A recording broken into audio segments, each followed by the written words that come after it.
Okay, so let me start. But before I start the formal part of talking about today's lecture, let me just tell you why I am talking about fractals.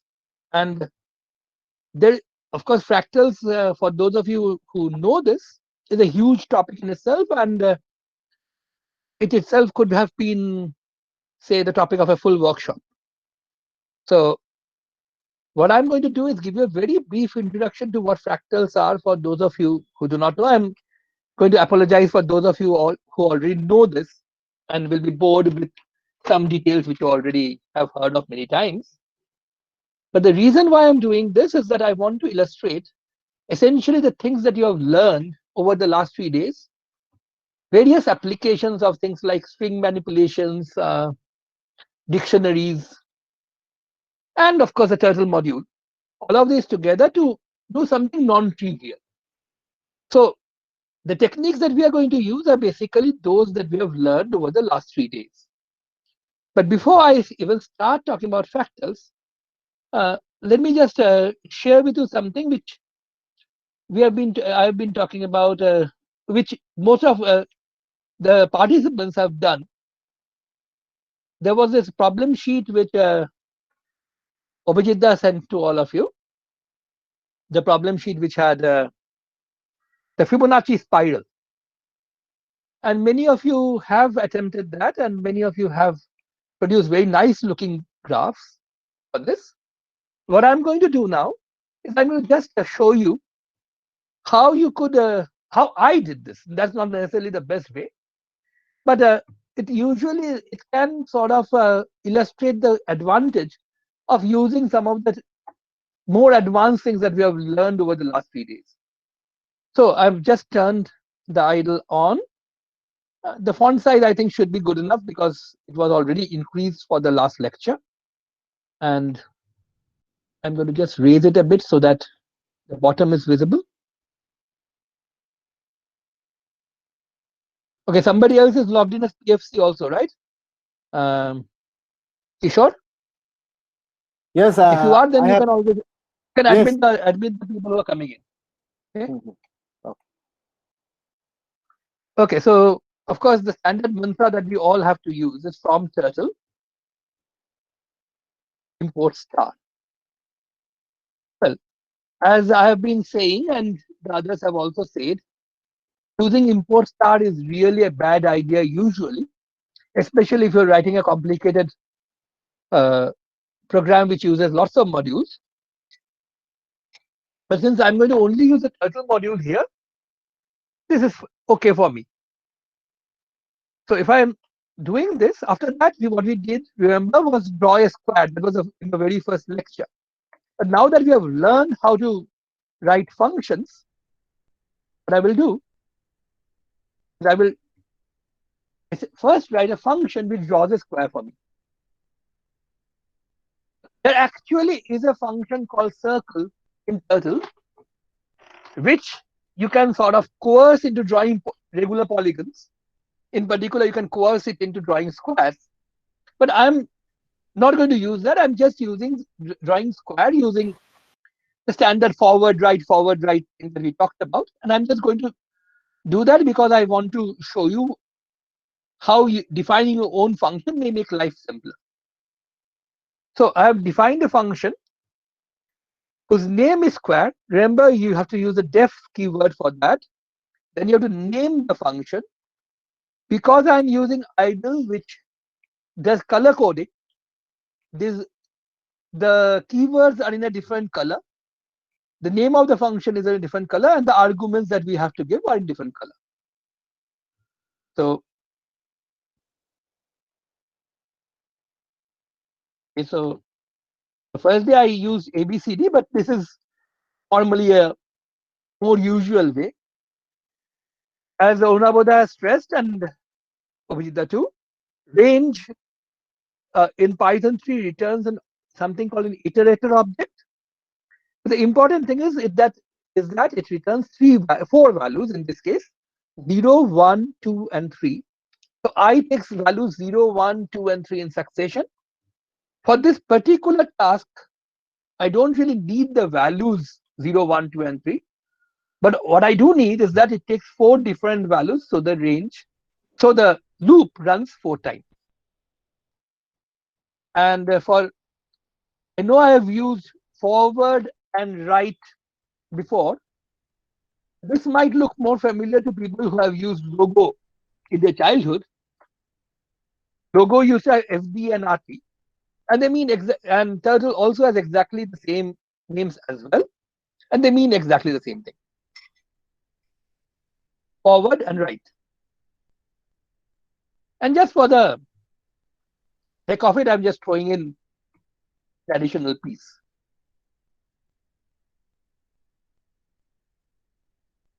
If somebody asked a question which I need to answer right now. This is L, not 1.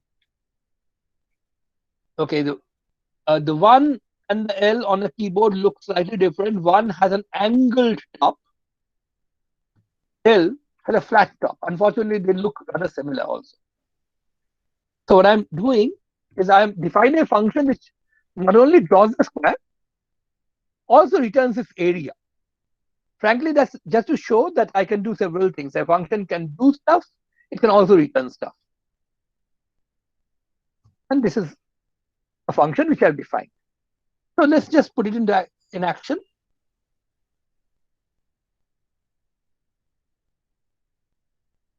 But to see it in action, what I need to do is, okay, first let's try in the canvas in view. I'm doing this, doing the reset early simply because I want to make sure that the canvas is in view and you can see everything here. So now if I just type square SQ100, so 100 is the argument I give the function SQ. So that's copied to the local variable L. And after that, the local variable I inside the function changes from 0, 1, 2, and 3. And that makes the loop run 4 times. And therefore, you end up with the square. And notice that this is a value which is 100 square, the area of the square, which has been returned by this function. Okay. And usually, whatever is returned by the function can be stored in a variable and you can work with it later. Suppose I want to draw a sequence of squares and sum up all the areas, I can just save the areas that are being returned by the function in some variable and then do various manipulations with it. If, on the other hand, there is nothing to catch the returned value, then by default, the interpreter shows it on the screen. So it's really not the same thing as printing L square. What this function is doing is returning a result, and then that result has nowhere to go, so it's coming on your screen. If it had a place to go, like if a variable had been assigned like capital A equals SQ100, then this value would have gone into capital A. And just to illustrate another slightly different way of defining the function, which again Onabod has done before, I'm just doing it to show you this as an example, and let's just drop the return for the time being. So what I've done is I've defined a function with an argument L, but I've also given a value 100 for that argument. Now that seems a bit strange if I'm not initiated to this, because after all, the whole point of defining a function with an argument is that I should be able to run it with different kinds of different arguments, right? So what's the point of defining the value to be 100? The answer simply is that here, if I run the function without an argument, then it assumes that the value that has given, the default value that has been supplied is to be used. So L has to be taken to be 100. But I can, of course, give an argument. If I do, it draws a square of size, whatever I've asked for. And of course, we realize now that it's not showing you any result like 10 square or something on the screen simply because I've changed the function. This function has no return any longer. So just to illustrate what you can do with a function like this, let me just quickly show you a simple thing. For L in range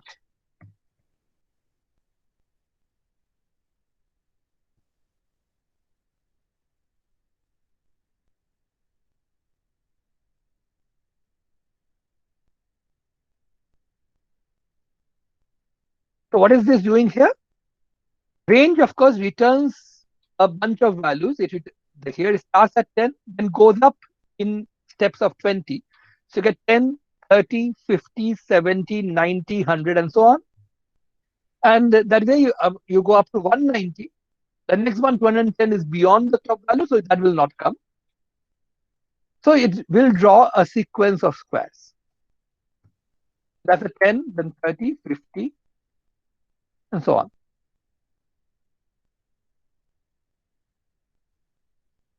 So the point is, once you have the function defined for, you can repeat the thing in different ways by using it in any way you want. Now, for the Fibonacci circle, what I need for a spiral, sorry, the sequence of Fibonacci numbers, and I'm going to cheat a bit. I'm not going to bother defining, writing down the function for this. I can just write down the first few. Of course, you don't have to. You can actually generate this list by using the trick which Onabola talked about, or you could write your own code to define the Fibonacci numbers. There are many ways of doing it. Okay, I have a list which has the first few Fibonacci numbers written in here, and I want to draw the Fibonacci spiral, which I hope everybody has seen before, at least in the problem sheet. If you haven't, let me just some of you may not have seen it, so let's just do one thing. Okay, let's just appeal to Google and look at his picture.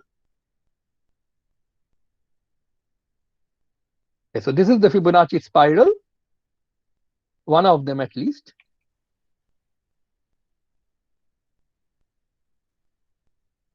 Where's the view image?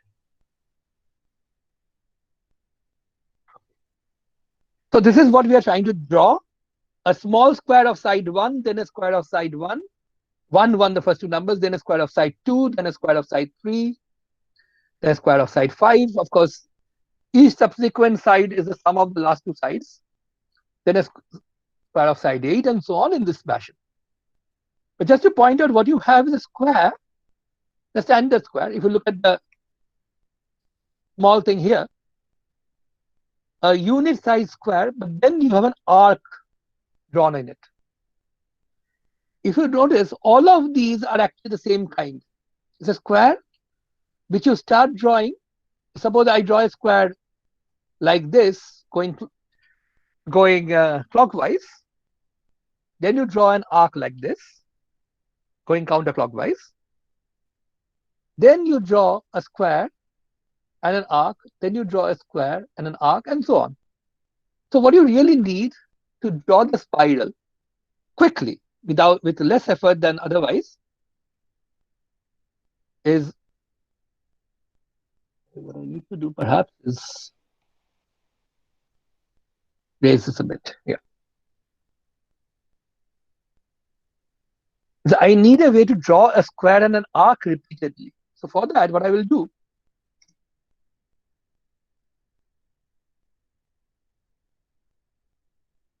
define a new function. What will that do?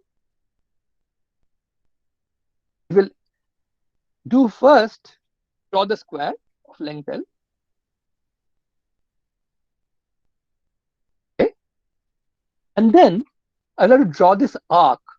Now, to draw an arc of a circle, there is a circle function which takes two arguments: the radius of the circle. Also, it takes the takes the angle, the extent, that is how much of the circle is going to draw. When it draw the, if you don't give a second argument, it's going to just draw a full circle. If you give a second argument, that's the angle in degrees, how much of the circle is going to be drawn. Okay, now let me just do the wrong thing for the time being, and then we are going to correct that by looking at the result. Suppose this is what I do. I know this is wrong, but I want you to see why this is wrong.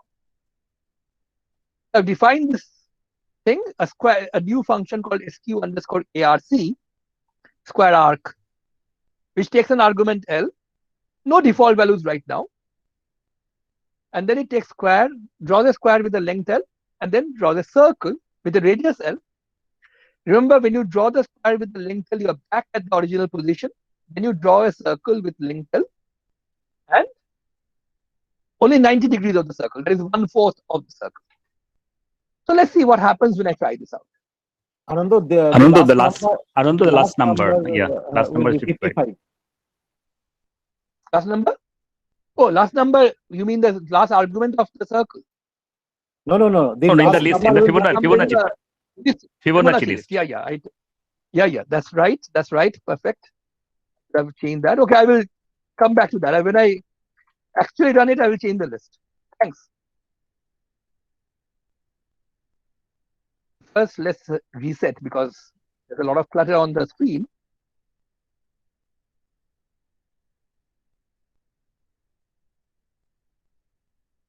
Let's see whether I've really managed to get what I wanted. Of course, I haven't, right? What has happened? Notice that you started with the turtle pointing right, and it went all the way around, and then at the end, the turtle is still pointing right. Okay? And then if you want to draw the circle, by default, the circle is drawn counterclockwise, as you can see. It's really starting off in the direction it was pointing, and then going to 90 degrees. So it's going up. What I wanted is an arc here. Is it okay? So any ideas how I can achieve that? So this function will not do what I wanted it to do. The function is wrong, but how can I correct that? So any idea? Can try either chatting or anything else.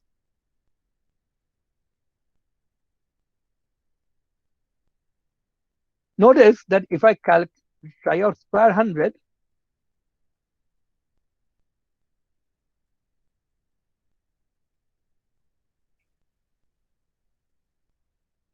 what happens is the turtle keeps on pointing in the original direction it was in before the square was called.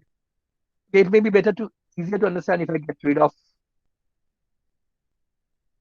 what I had and start again. So that this is the way the turtle is pointing. Now, if you start pointing this way and then draw a counterclockwise circle, to 90 degrees, you're of course going to go up. What you want to do is here. This is still counterclockwise, but you start by pointing down, right? If you pointed down and then started, you would go like this. So how can you do that? Any ideas?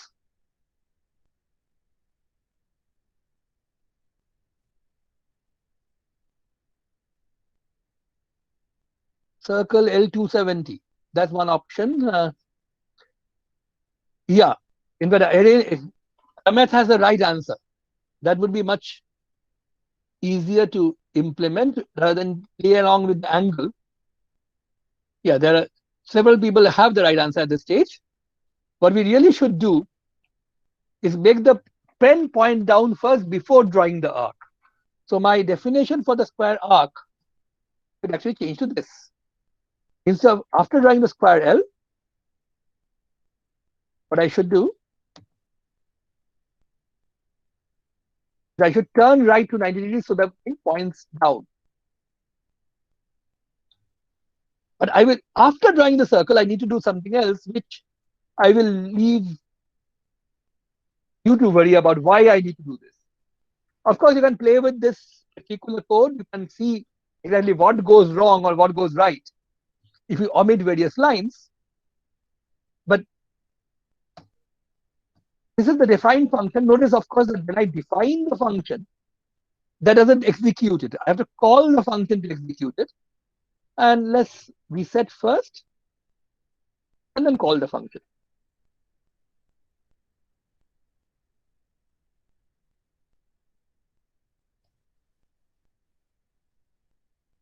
Notice, why do I want this way? Because I want the next thing turned around, next square to be turned around like this. Just try it without the final left 90 and see what anything goes wrong with the rest of the program. This remember is just a piece in drawing the Fibonacci spider. Okay, and as has been pointed out to me, I got my last line wrong. It's of course should be 55. There are several ways of handling that. One of them is simply use negative indices, as Onabudha pointed out last time. You just negative indices count from the back.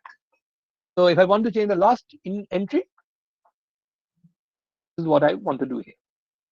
So now I really have a LS things list which has the first few Fibonacci numbers written down. And let's see how this helps me to draw the Fibonacci spiral. So far, all we have really done is define this function, which of course has a function inside it. So a function can call a function inside it. Okay, you can nest functions within functions within functions and so on. And now all you do is for L in else. So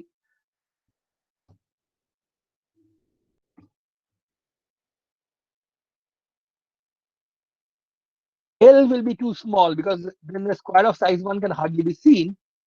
So maybe what I'm doing is I'm multiplying every length, every Fibonacci number by 6 just to make the square size bigger. In fact, the first two are still too small, but now let's see whether you can make out.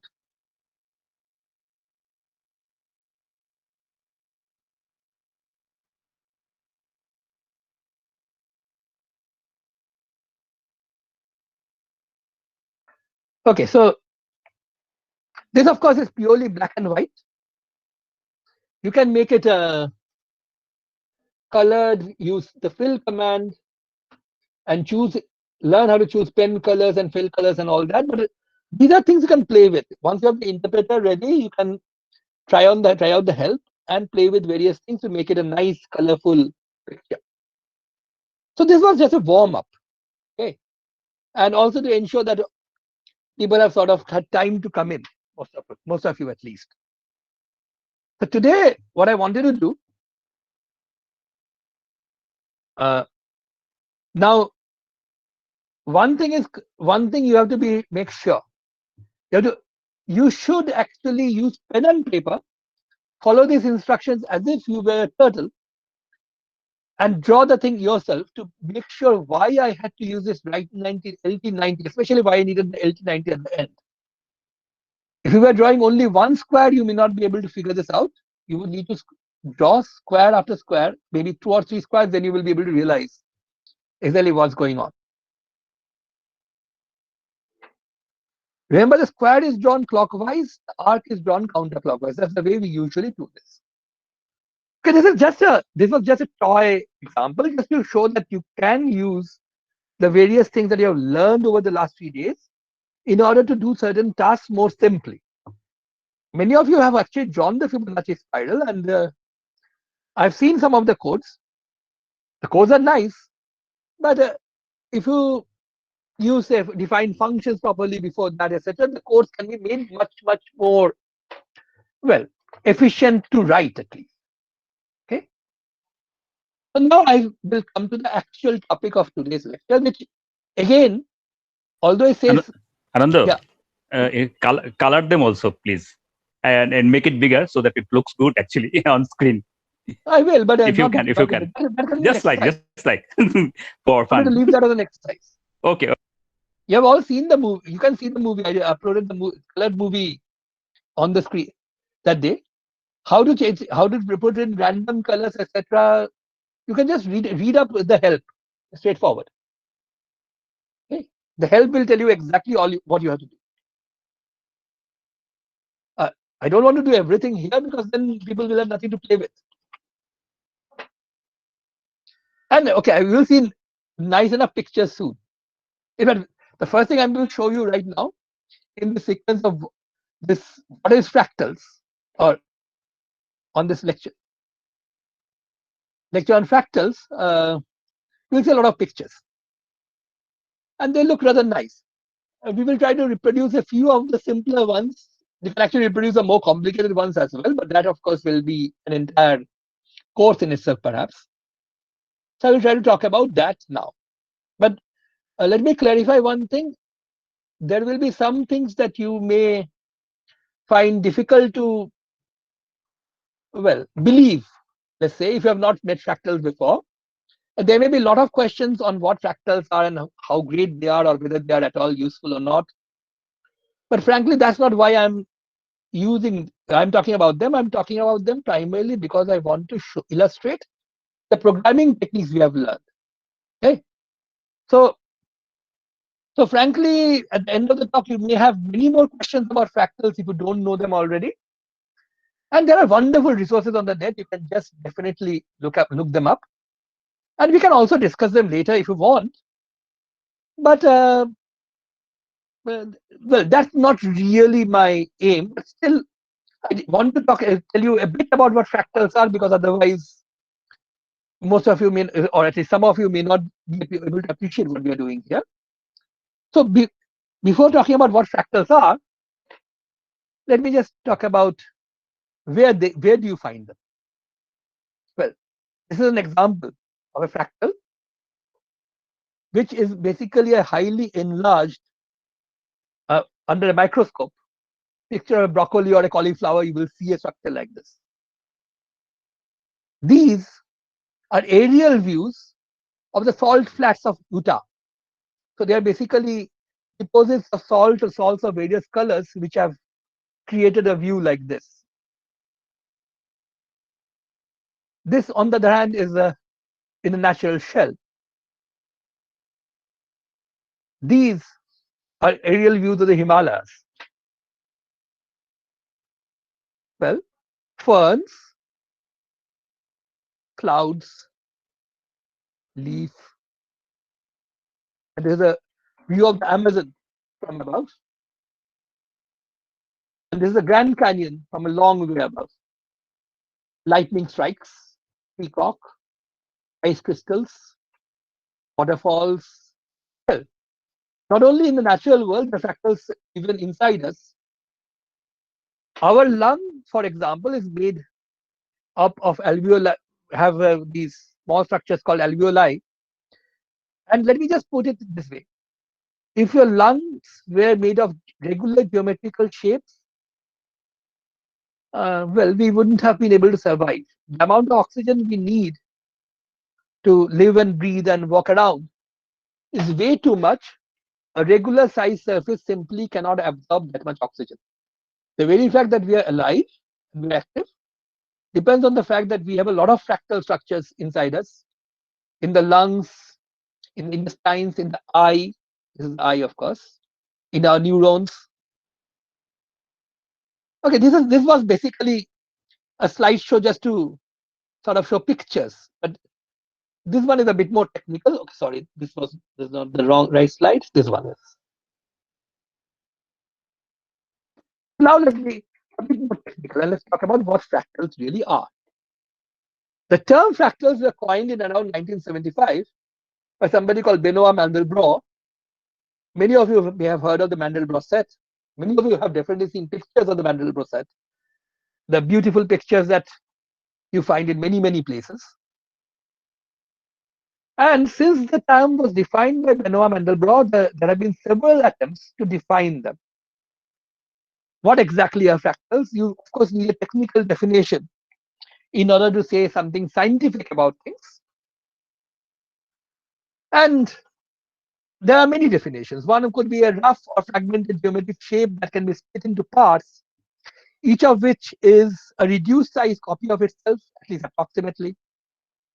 A geometric pattern that is repeated at every scale and so cannot be represented by classical geometry. An object with a fractal dimension, this is fractional dimension. These are all possible definitions. If you don't understand what they mean right now, don't worry, because frankly, very few people ever understand exactly what each of these terms mean. And more importantly, most of these definitions which you will find in the book are really insufficient to capture all possible fractals. Some fractals satisfy some of these properties, some fractals don't. Yet they are so unmistakably fractal-like that you cannot really deny them their fractal nature. So, well, what we will do is we'll start with a few examples. Maybe that is the best way to understand what fractals are. And once again, I'm not going to talk in detail about all the mathematical properties of this, just a few of them. So let me start with a very, very simple example. It's also one of the best known fractals. This is called the Koch curve. And for this, what you're supposed to do is you are supposed to start with a line segment. Okay. So on the right here, you can see a solid line segment drawn in black. And this is called a level 0 for the Koch curve. This is the beginning point. So what we do is trisect it. I hope you can see this, but now the color has changed. Now you have a black line with a red line in between and a black line. Then what you do is replace the middle segment, this red line that was there originally, by two sides of an equilateral triangle which you would have drawn on it. So although I've drawn the red line here, the actual thing that happens is you started with a straight line like this. It now becomes a zigzag line. Okay. So is this clear so far? Unfortunately, I can't see your chat. So if there's any problem with understanding this, you can unmute and ask. But this much should be straightforward. You started with a straight line. You divided that into 3 equal parts and then replaced the middle line. So this middle line really is no longer there. I've just kept on drawing it as a guide to the eye, but replace it by two sides of an equilateral triangle which you would have formed on the middle line. So one segment becomes 4 segments. So this is what we call the level 1 Koch curve. So what is the level 2? So the level 0 was simply a straight line. Level 1 is this zigzag thing. What is level 2? You just repeat this again. So you had 4 segments now, 4 black pieces. Each of the black pieces is a straight line. You break them into 3 pieces each and draw equilateral, the other 2 sides of an equilateral triangle on them. So this is your level 2 Koch curve. Once again, the red lines are not there. They're just reminders of what you have replaced. So you repeat this again and again and again. The final Koch curve, the actual thing which is called the Koch curve, is a limit that comes about when you do this infinite number of times. So at any given stage, you really don't have the Koch curves, but you have an approximation to it. The final stage, the infinite iterate of this, is what is actually called the Koch curve. That, of course, is a mathematical object. You can't really draw it on the screen, but you can get very close to it by drawing a higher order Koch curve. So this thing, this object which you get, has many wonderful properties. So let me just point out a few of them. This function, this curve, of course, is continuous everywhere. So this is for the people who have learned the language of continuity and differentiability. But let me point out that continuous is something which everybody understands, right? It's just in one single line. There are no breaks. But notice that if you were to think of this, for example, the graph of a function, the graph would have a nice slope everywhere, except at the kinks, right? Wherever you have a kink, there is no slope or no well-defined slope. That is why at the position where there are kinks, here, here, here, the function is not differentiable. So now the second level curve, there's a third level. This has more kinks, higher levels have more kinks, and so on. And in the final curve, you have kinks everywhere, which means there's a function which is continuous everywhere, but differentiable nowhere. Now, this is a kind of object which mathematicians discovered in the 19th century, and were very shocked by it. I'm not going to pursue this line of discussion any further because that will take us too far afield. But these kind of functions, continuous everywhere but differentiable nowhere, go to illustrate that lots of standard ideas which people have about mathematical functions are actually incomplete, and they need a lot of re-understanding. But what is more interesting for us perhaps is to take this piece of the curve, which is a third of the whole curve, and blow it up by a factor of 3, you get back the whole curve again.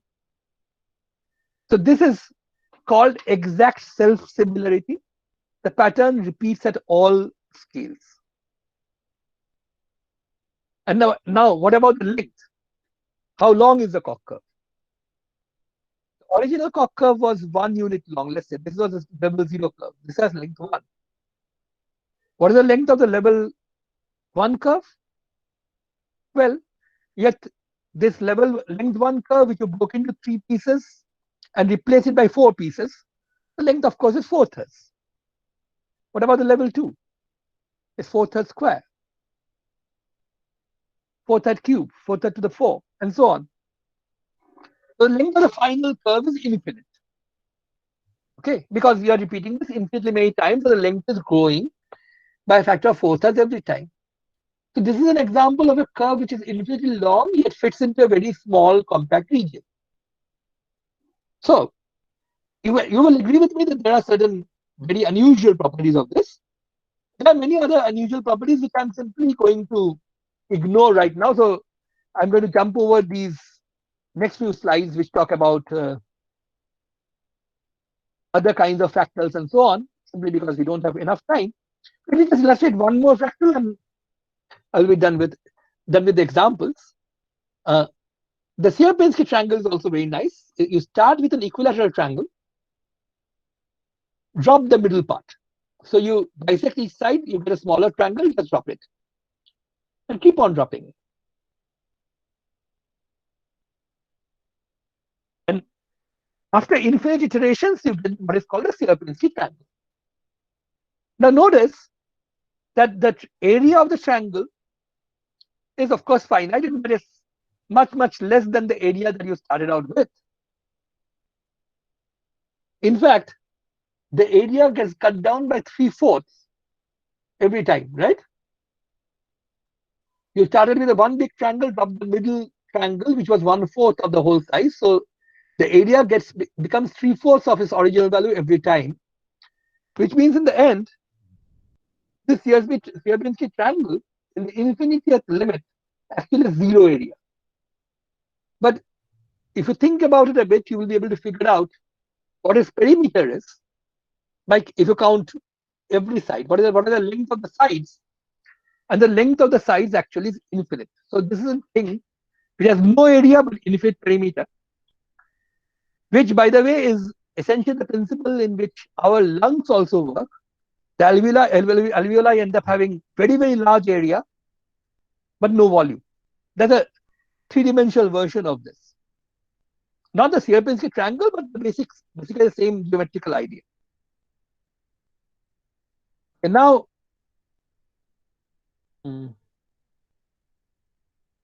what I'm going to do is talk about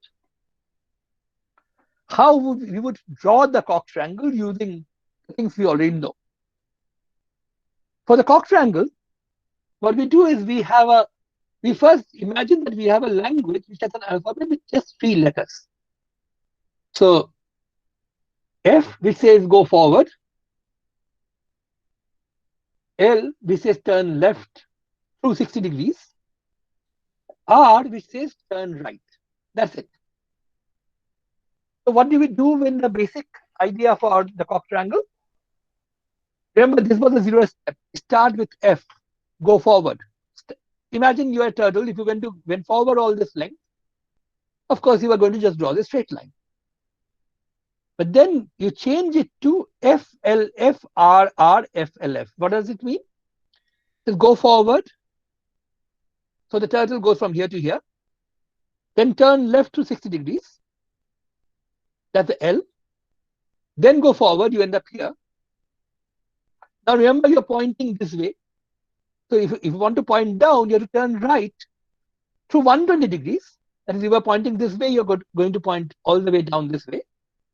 Or turn right to 60 degrees twice. That's why you have RR. Then you go forward. Okay. Then you turn left. Then you go forward.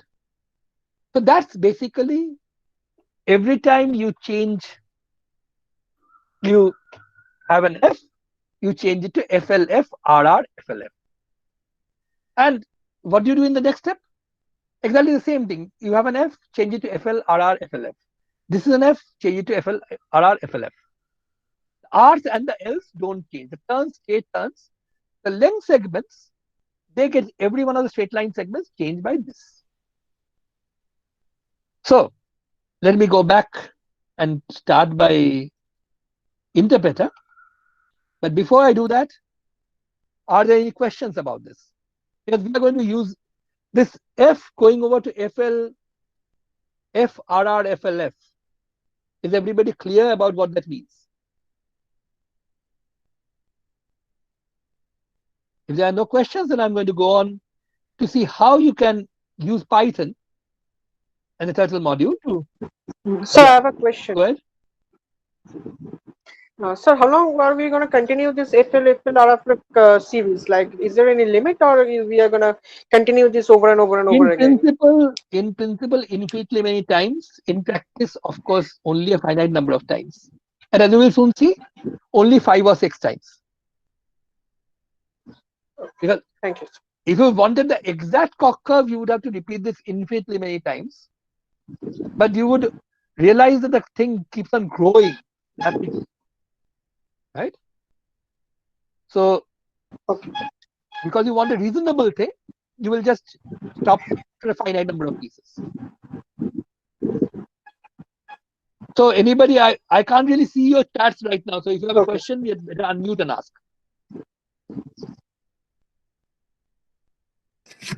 Sir, can you repeat that cock triangle again?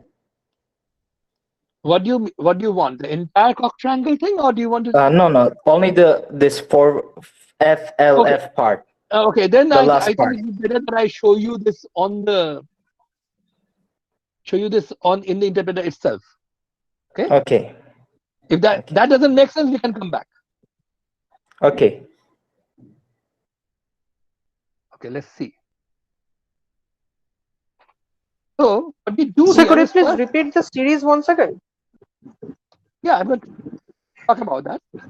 This is your starting point. You start with a string. Of course, when you're computing, you have to deal with objects which the computer can handle. So this thing is very straightforward. F is just a single element string. So that's your starting point. Okay.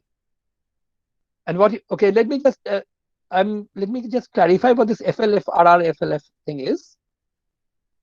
Notice that we are going to convert this string later into actual action. You are going to make the turtle do certain things depending on which character you have. So if you have a character F, you are asking the turtle to go forward. If you have a character L, you're asking to turn left to 60 degrees. If you have R, you're asking to turn right to 60 degrees. So you just have an F. It just says you go forward. Okay? Right? But then the basic idea behind the cock triangle was, wherever you have a segment, in the next step, you're going to replace this with this. Forget the string for the time being. Don't look at this. Look at this thing. Is this okay with everybody? That this is the basic idea, that whenever you have a line, you replace a line by this thing. In the next step, this has 4 lines. Each of them will be replaced by this exact thing. Right? The basic idea is this: what started out as a single F, just go forward, now has become go forward by 1/3 the length, by the way. That's important. But that we will take care of in the code itself. Then turn left, right? You were heading this way. You're turning left, that means you're heading towards the 6. Okay, let me just show you this on the interpreter after resetting.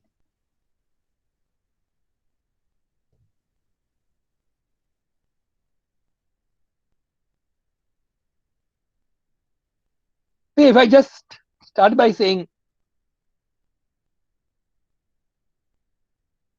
go forward by say 100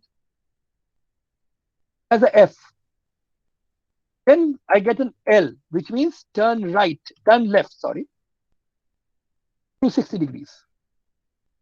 Sorry.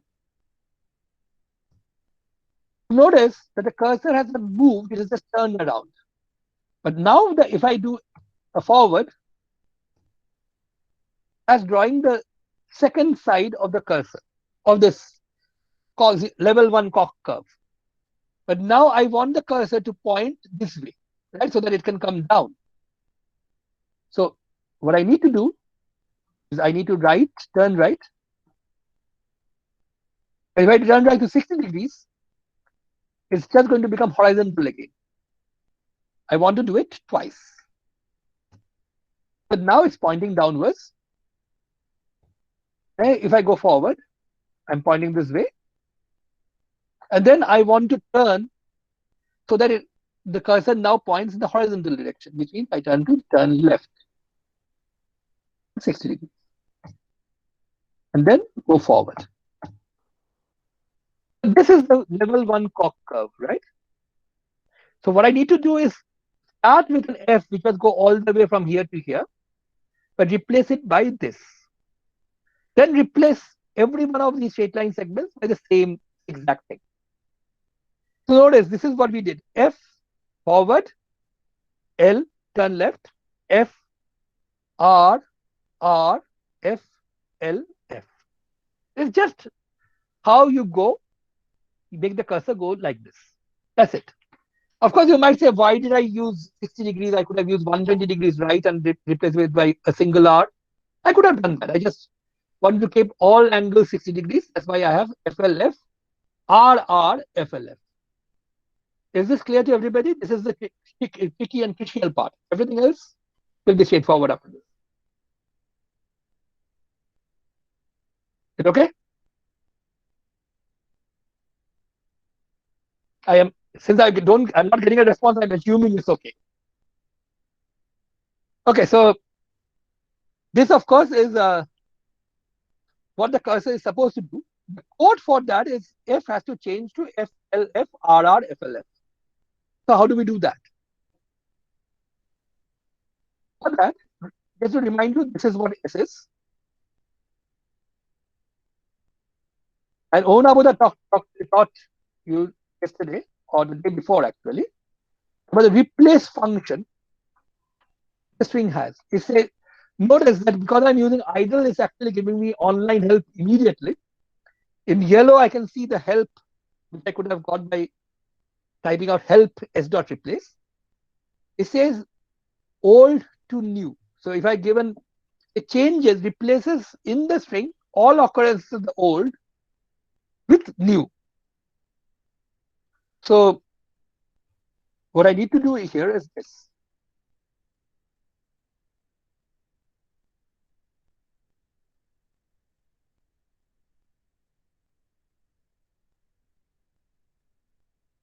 So this simply says take the string S, replace all F's in it by FLF, RR, FLF. Right? Okay, so what will happen if I do it again? Okay, I want an answer from the audience. What do you think the answer will be if I repeated this again? Of course, the answer will be is obvious if at the moment I hit the enter. So, somebody? So each F will be replaced RRFF. The same thing will be given. Same thing meaning? That's what I have right now. Right? Each F will be series replaced by FL. this RRFF. Yeah, apparently nothing changes. So those of you who are saying every F will be replaced, nothing has happened. Anybody tell me why? Excuse me. Each F Sorry. will Hello, be sir. Hello, replaced sir. Yeah. I have a question that instead of writing RT60 previous twice, statement. Can you use RT120? That's what you said. What you wanted to know. yes, Of course you yes, could. sir. Of course you could. Then your R would have to mean right 120. Yes, sir. I said that once, but anyway, you could do that. I just wanted to have uniform angle 60 every time. But let's come back to this question.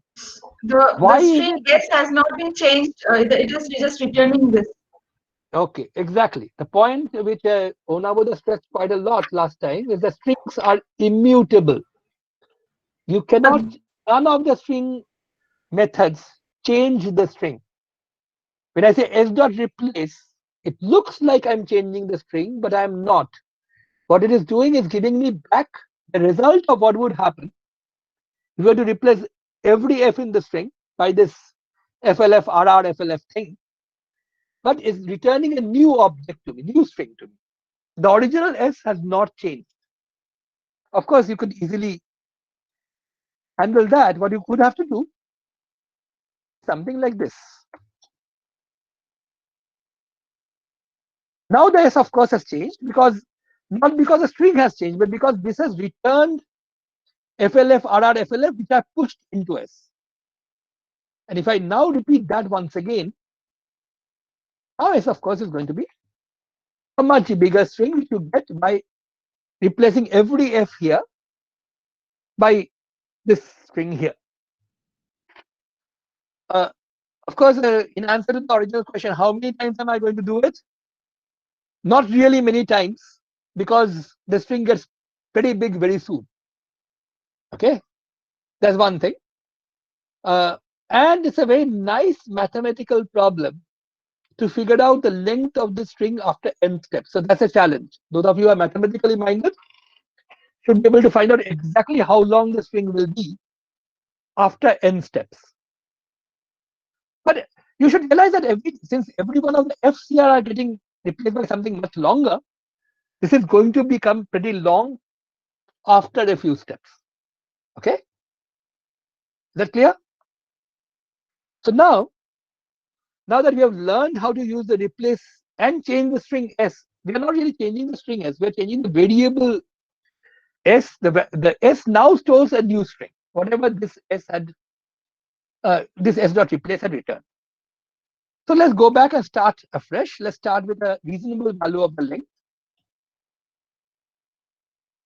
Here's the overall length of the curve that we want. By the way, 600 is roughly the width of this window, 600 pixels. It's a bit more than that. And what I want to do is start from the left end of the window. So I want to move the cursor all the way to the left, half of 600 to the left.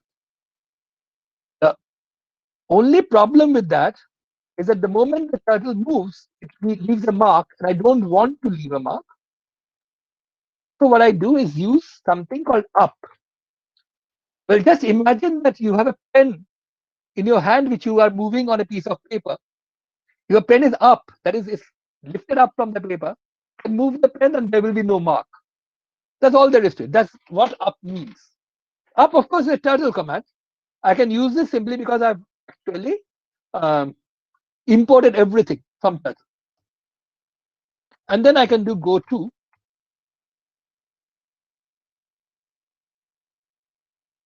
Go to is just simply a command which tells you go to this particular coordinate. So the turtle has just disappeared behind the screen, it's back here. And of course, it has not left a mark. So what I must remember to do is put the pen down, because if I forget that, then whatever drawing I'm going to draw next simply is not going to show up on the screen. Okay, so all this has done is move it back without leaving a mark. That's it. Up, then you use go to go wherever you want it to. This is not half. This is minus L by 2. So it has gone to minus 3. Sir, what is go to? Go to is just Can you repeat that go to go part? to is simply a command which says go to this particular coordinate. So imagine this like a XY coordinate system. Horizontal, there are two numbers here, the X and Y coordinates, which says 0, 0 is right here in the middle. When you move to the right, X increases. When you move up, Y increases. So here you are saying go to minus 300, 0, which is the point. It is 300 units to the left from the origin. Origin is at the center. Okay. That's all there is. Okay. So this way you can go to any specific coordinate you want. Remember, forward, left, right, these are relative. Where you end up when you hit FD 100 depends on where you are right now. So if you are sitting here, FD 100 will take you here. If you are sitting here, FD 100 will take you here. But if you say go to 100, you will get to this point no matter where you start from. Go to 100, 0, that is. Sir. Yeah. Sir, is the go to same as set pose function? In a way, yes. But go to is faster, and moreover, go to is actually more intuitive, right? It just says go there. Okay. Now that this is just setting up the whole thing. Remember, our whole idea is to draw the fractal, and since we are going to draw a rather long curve, I'm going to use another function from the turtle module, which speeds up the drawing. Now, the reason why I'm doing this is simply because I want to draw rapidly a long thing. Usually, you don't want this particular option because then the thing happens so fast that you don't get to see what's happening. The reason why people use the turtle module is to understand how things are moving around, right? So using a faster speed is usually not a very good option.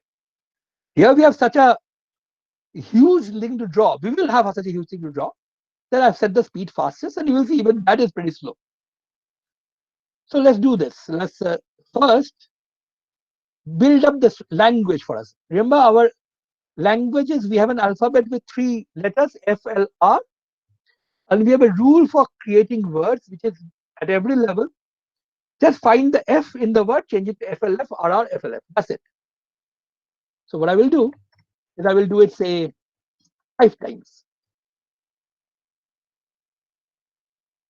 You all know that this is how you do something 5 times, right? For I in range 5. Of course, you could have replaced I by any other variable you want, and range 5 by any other iterable which has 5 pieces. But for I in range 5 will run 5 times. What I will do here is 2 things. I cut down the length by 3. Remember, that's what we wanted to do, right? When the first forward, it was a long line. Then we had a zigzag. Every forward was only 1/3 as long. So L became L by 3. Okay? And then comes a real workhorse here. I have to be careful because this replacement is going to happen many, many times.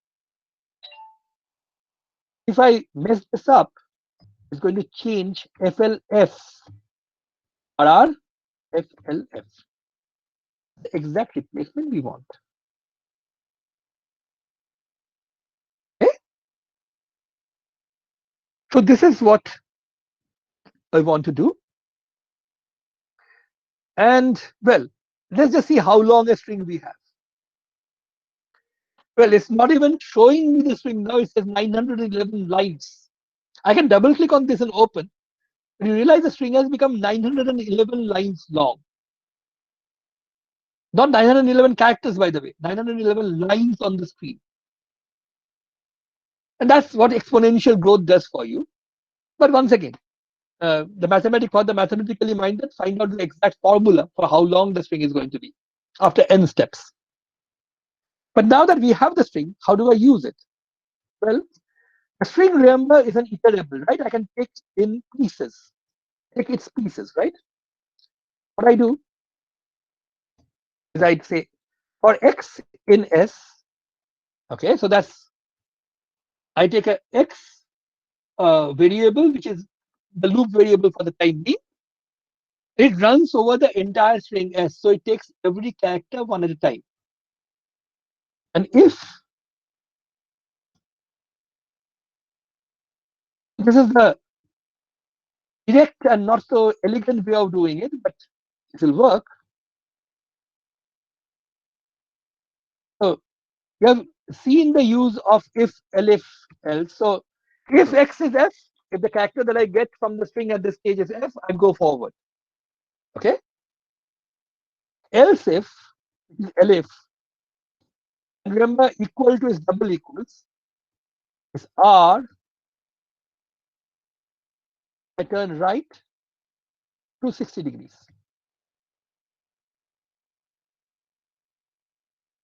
And just to point out, every one of these if, elif, else have to start at exactly the same level. The indentation has to be exactly the same.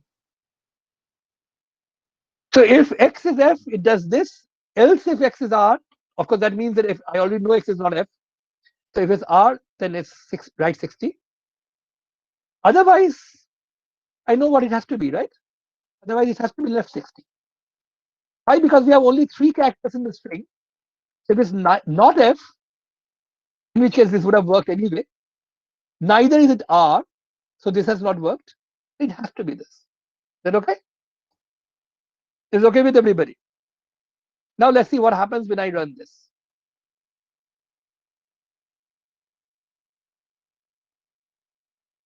So this is the fastest speed. It's still taking some time, but you should be able to see the cock curve, at least the 5th iteration of the cock curve being built up on your screen right now.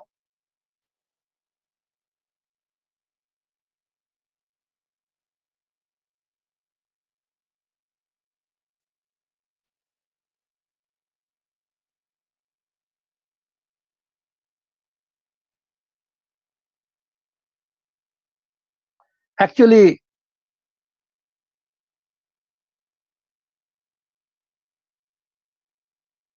unfortunately, what's going to happen is that this is going to go way outside the screen. We must have miscalculated the width somehow.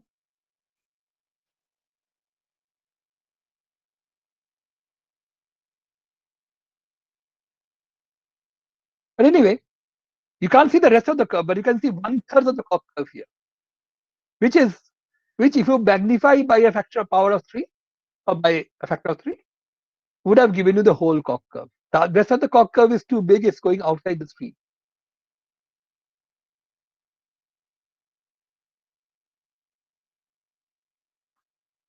Okay. No, I think. But can anybody tell me exactly why this happened? I wanted to get started with a curve whose length should have been 600. I was careful to cut down the length by 3 every time. So the overall length should have been 600, should have fitted inside. But apparently it did not. And it's, by the way, this is still going on. This loop is still continuing. It's going to go on for quite some time. Can anybody tell me why? I really didn't intend this. This string that I've got ended up becoming much, much longer than I wanted it to be.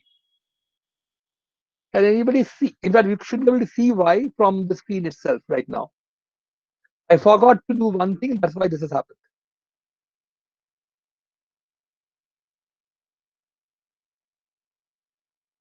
There are quite a lot of comments which I've missed. Yeah, Abhishek there said S was initialized to a large value before the for loop. That's exactly correct. The point is, I forgot to, when I started over again after the explanation, I simply forgot to reset S back to code F. So S was this whole big thing already before we started, which is why we didn't end up with a 5th level cock curve. We actually ended up with a 7th level cock curve. We already had the 2nd level one here, and so this is going to be 9 times bigger than what I thought it would have been. So I forgot to set S equal to quote F at the beginning. That of course makes for the whole thing.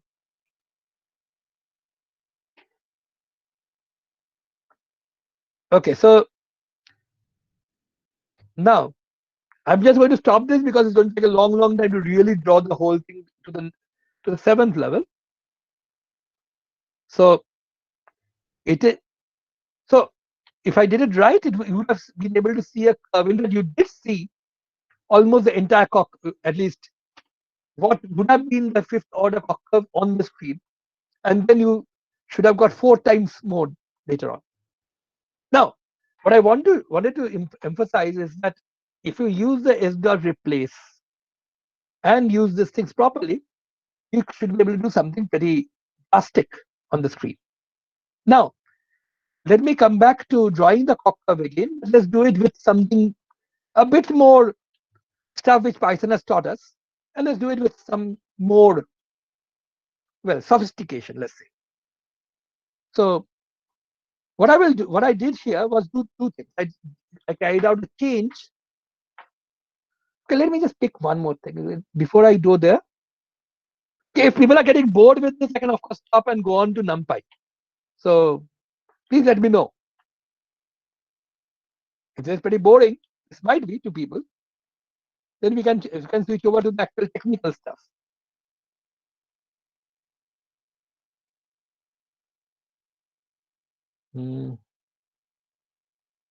Okay, let me just show you this one book. So those of you who are interested, this particular Sir, I have a question. where The point is the curve is continuing. So is there any kind of command by which we can stop it or pause it in the middle? not that I'm aware of. I don't know for sure. You will have to look at the what do you call it, the tutorial, the help. I'm not sure whether we can do that. Controls here, of course you can use Control Z or something if you're on a Linux system that will just pause whatever program is running. Okay, let me just point out this thing for people who are interested. There's a book which is freely available. It's called The Algorithmic Beauty of Plants, written by 2 people the first one's name I can't even pronounce, Tusinkevich, I guess. The second one, Aristide Lindenmayer, actually is a biologist who turned to mathematics to try to describe how plants grow. And this system of this language that I described, which I just used to draw the Koch curve for you, this language is called L system, a Lindenmayer system, and is one of the many artificial or mathematical grammars that linguists use. And what Lindenmayer essentially showed us is that you can draw, or basically what he was looking at, this is a picture of Aristide Lindenmayer. He was trying to figure out how plants grow, and he realized that branches, for example, are very similar to the whole plant, and it's sort of self-similar, it's a fractal-like structure, and so on. He tried to describe the growth of plants this way. And I'm not going to, of course, go through the whole book here, but let me just out maybe one example, say this one. This is a example where what we want to do is want to create the Sierpinski triangle by using the Lindenmayer system. And I'm going to use a slightly more advanced thing that we have done here. In this, we have okay, now how did somebody know how to create exactly these rules for replacement, etc.? That's a big question. And that would take me hours to describe. So if you're interested, read the book, or go to search for L systems on the net. You will find many tutorials and examples and other documents. But I will just show you the basic idea of how to use various string methods to understand, to carry out what we are trying to do here. Let me just briefly point out that this is the rule that the L system has, one version of the L system has for drawing a Sierpinski triangle. It says start with FR. FR is one symbol. So our language here has several, this language here has more symbols. There's FR and FL. So maybe I will just zoom in a bit. There's two symbols, actually four symbols, FL, FR plus and minus. FL and FR both mean go forward, but they have different replacement rules. They change differently. Plus means turn right, minus means turn left. That's it. So we can of course go back and use our L and R. And the point is the replacement this means you start with FR, and the replacement rule is FL changes to FR, FL, FR, FR plus FL plus FR, FR changes to FL minus FR minus FL. So these are the rules. Why exactly these are the rules? We'll come to that. Oh, we will not come to that. I'm not going to even explain that. I'm just going to see how to implement the rules. So I'm going to do this with a slightly more sophisticated way. First, let's define two dictionaries. Dictionaries are what Onavoda introduced in the last class. I'm going to introduce this dictionary called actions, which essentially says what does each one of these letters, FL plus FR, etc., mean. Remember, a dictionary in ordinary usage is just that. It's a bunch of keywords and their meanings, right? If you look at a standard dictionary, that's all it is. But words and their meanings. So here, the word, instead of using FL, I'm going to just say U. And U is going to be, so actions is U means go forward to the length L. I'm putting this within quotes. So I'm actually writing both the key. So this is called the key, and this is a value. So U is this U here is a string which says which is the key for this particular dictionary item. And it's supposed to mean this particular string. Okay. Now, why is this a string and not just FDL, the command? You will realize very soon. But let me just finish this first. There's another letter I'm using. This is for V again.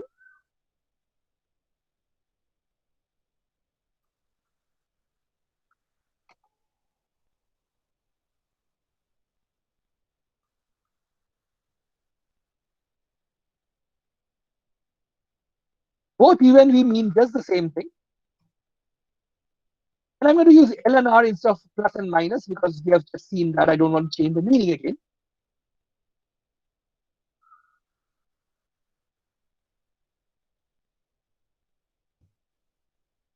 And R, this means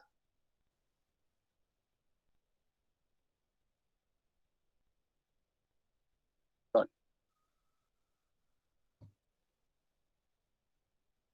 So I've defined a dictionary which has 4 entries, which essentially gives you the meaning of every one of the characters. So actions are called I've just called the dictionary actions. I could have called it anything, but actions seems to be an appropriate, nice name for it. Okay, now that actions is defined, I also want another dictionary which says changes. That is, what changes to what?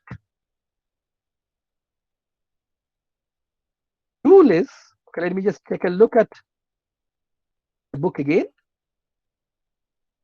U, FL, let's say FL is U and FR is V. That's all we have. So U is, what does U change to? U changes to FR, that's V, plus that's R, U, R. As what U changes to? What does V change to? U. V, remember, is FR and FL is our U. So then L.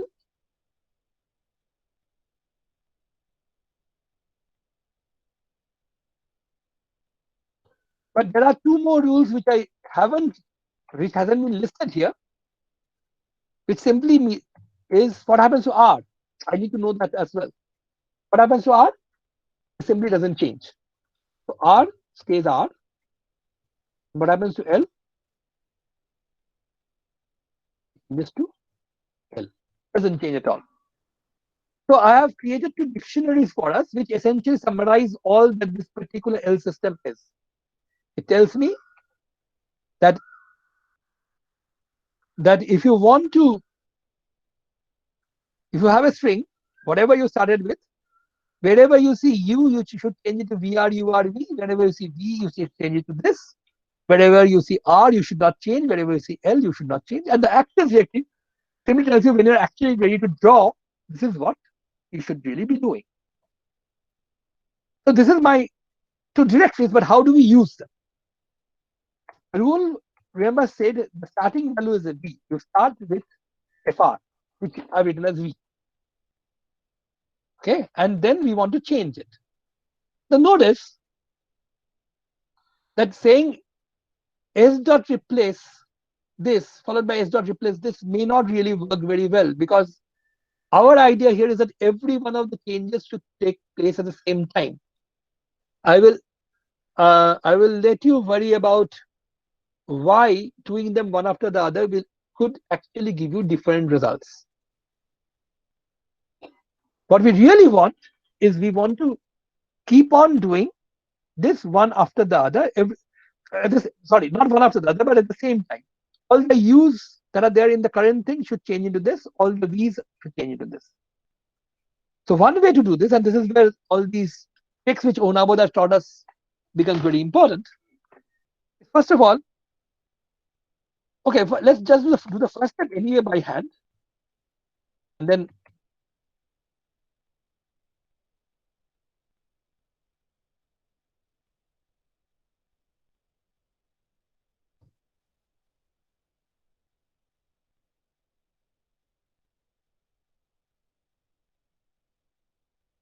now this is your S. If you tried S dot replace this followed by S dot replace this one, you're going to get up with the wrong answer. Why you're going to get up with the wrong answer, you should figure out yourself.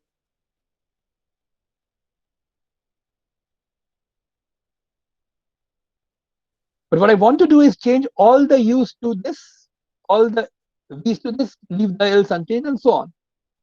So what I will do is something like this. So first, let me show you what happens when I do this.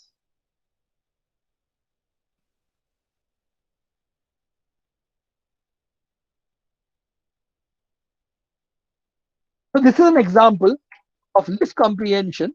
This will be wrong anyway.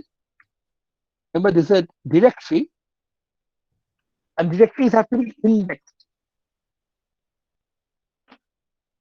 So what I'm doing here is this S now has the keys U, L, V, L, U. They happen to be characters in the string, but there are also keys for this changes directory. So what this will do is simply look at what the values for U is, that goes here. The next entry L goes here. Remember, the second entry in S was L. So what, the second entry here is the value corresponding to the key L. The third entry in S, or 20th entry in S to be more precise, was V. The 20th entry in our list is the value in the changes directory for the key V.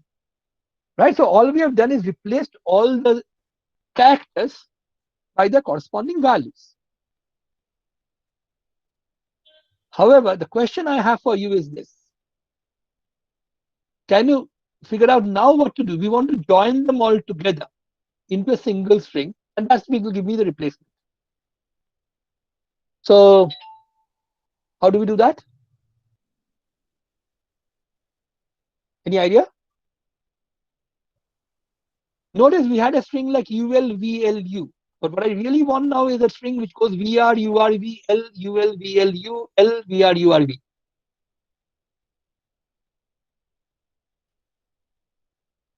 How do we do that? That's something which Onabada talked about, which is just, We will use join function, right? just use a join function with a separator, which is an empty string, so that there are no gaps.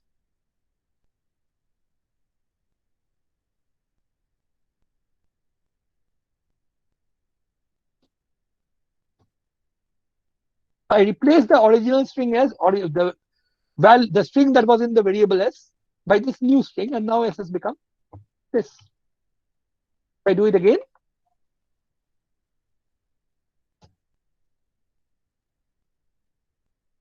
and again, and so on.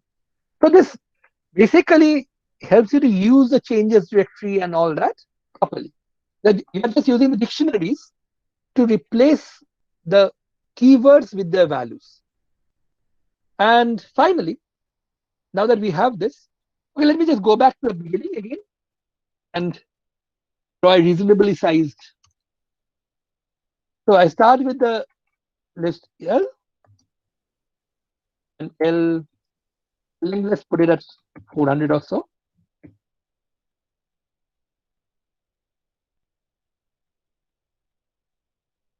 Let's do it 4 times only, let's say.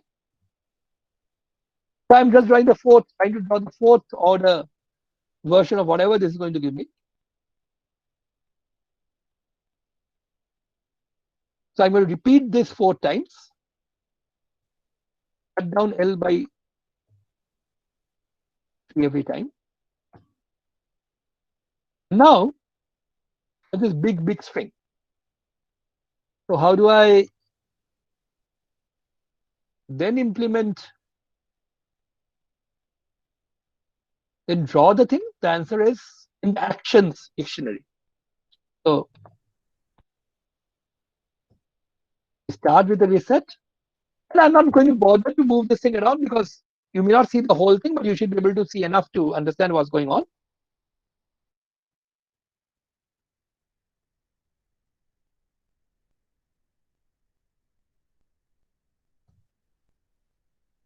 Now,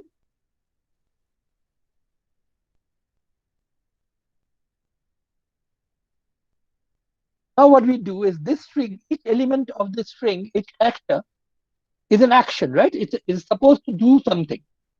And what it's supposed to do is there in the actions directory for us.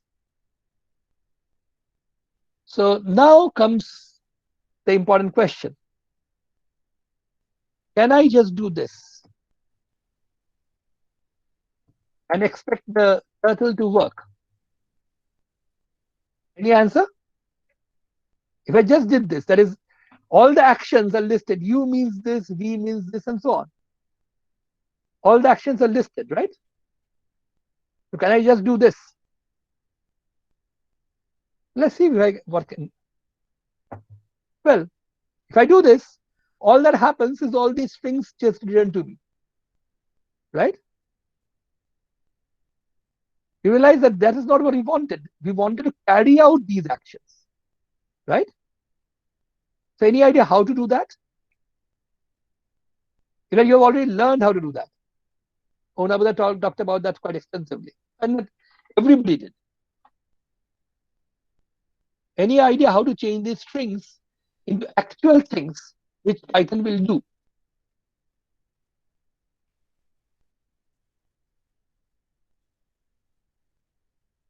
Well, you have actually seen this several times. Ananda Dasgupta has come up with the answer. Okay, what is his answer? Abhishek the answer. Okay. Eval. Okay, good. Great. That's exactly the answer. You're supposed to evaluate the string. That's exactly what eval does. It looks at its content, which is a string, replaces the content by whatever Python action or expression is supposed to be.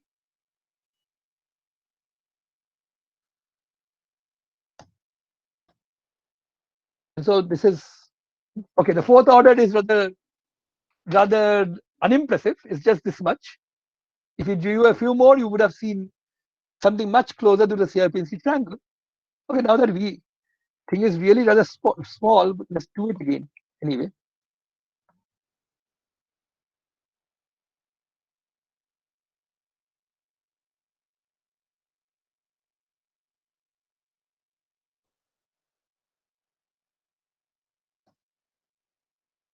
Should have put in a proper delimiter for this.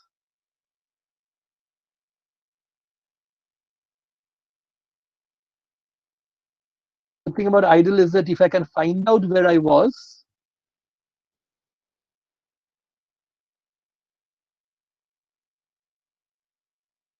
okay, this is bad. This length will become too small. Okay, let's not do it right now.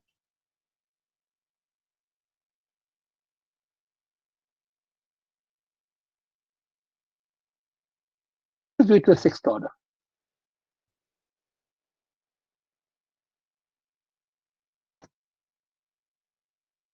And then, so that's all. Remember, just this much. You reset, then you change the length, set the length, let's set this changes directory, and then finally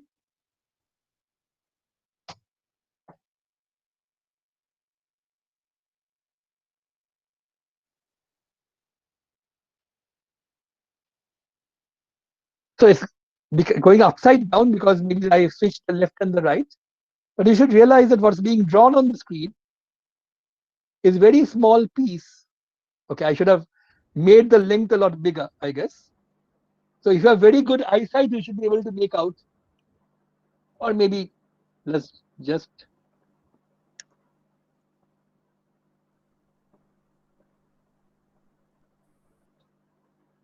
since I've already done everything, maybe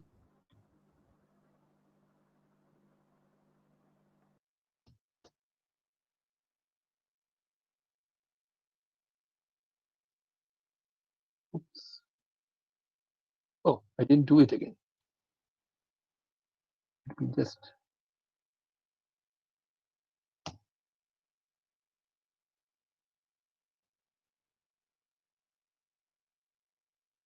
so it's slightly bigger because I made the L slightly more than what it was at the end of the last time.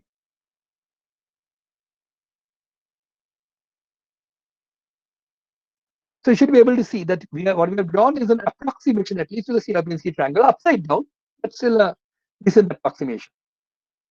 So I'm going to stop here. I will give you some a problem sheet with a few examples of nice fractals you can draw.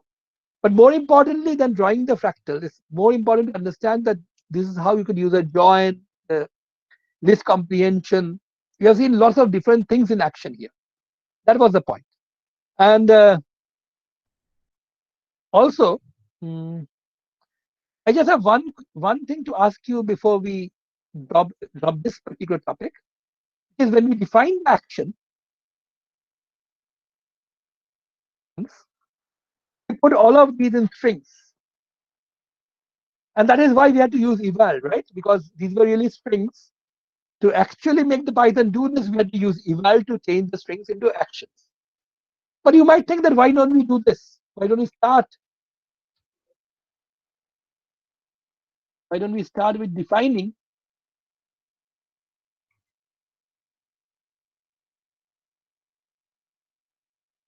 something like, let me just do one of them. I don't really need to spend all the time.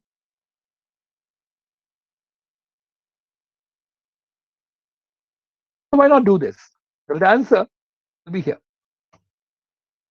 Notice the moment I've defined it, what has happened is FD100 is an expression, right? Python evaluates that. What it's doing is that it's moving the thing move forward. And whatever this expression returns, that goes into U. So now the value of actions U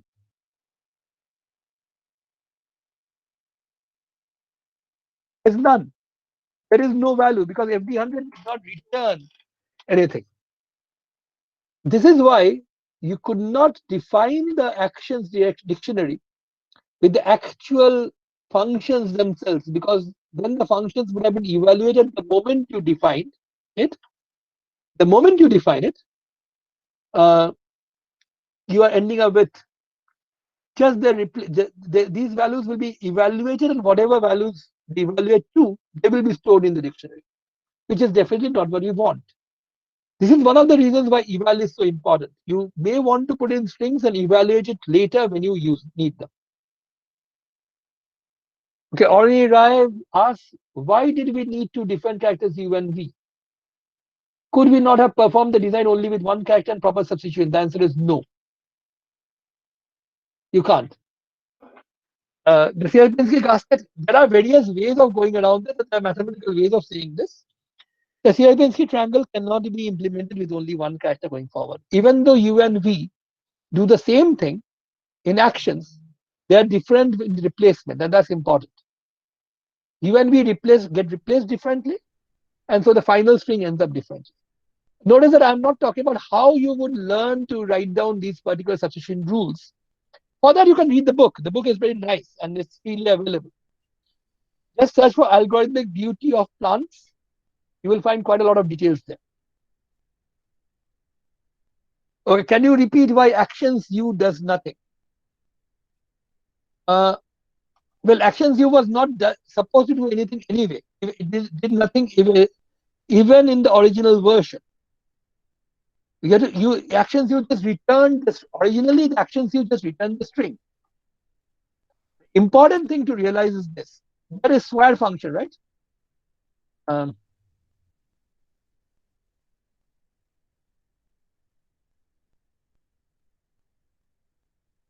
Remember, we had defined the square function earlier.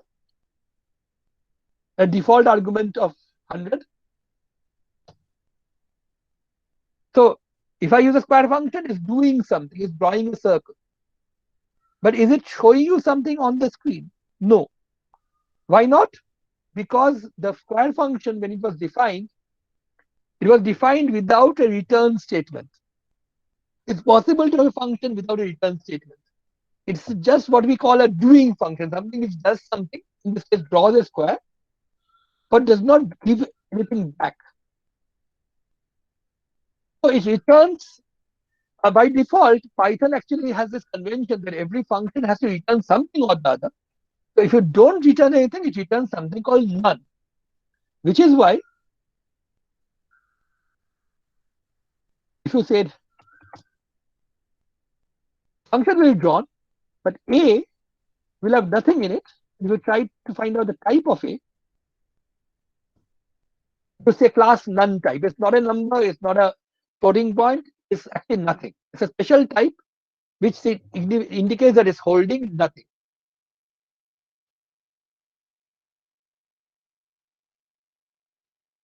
I'm trying the triangle, but it's not continuous. It's getting stopped after a few steps. Could be because you have got the substitution rule wrong. If we may have started with the S equal to U instead of V, what change have been there? Yeah, the change would be there, but not really very much. You can try it yourself. It changes a bit, but you have to change it. Start with one of them. In this case, to get the Sierpinski triangle, you start with some other string, you can get many different things.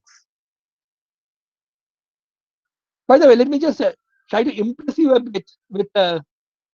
Okay, maybe when we talk about random numbers later, we will talk about another way of drawing fractals, which may be even more impressive. But let me just to sort of show off a bit at this stage, let me go to near the end of this presentation.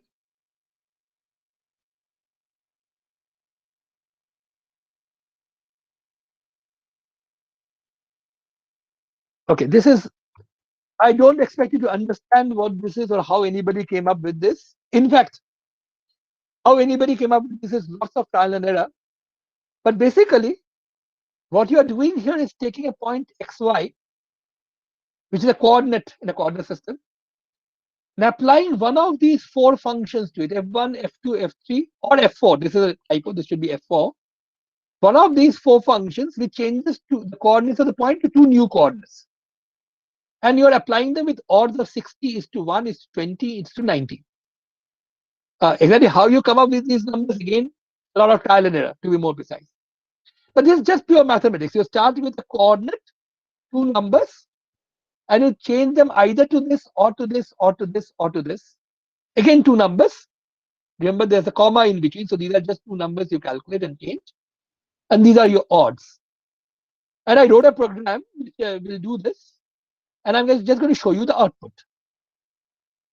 After the first 1,000 points, you get something which you need very good eyesight to be able to see. This after 5,000 points, 10,000, 15,000, and 20,000, 25,000. So you should all realize that this picture that is being formed, that was built entirely out of pure mathematical functions applied stochastically. This could be a very good exercise for using random numbers, actually. Once we understand the more from the NumPy module, we should be able to do it better. But this final result, of course, is a very, very lifelike fun.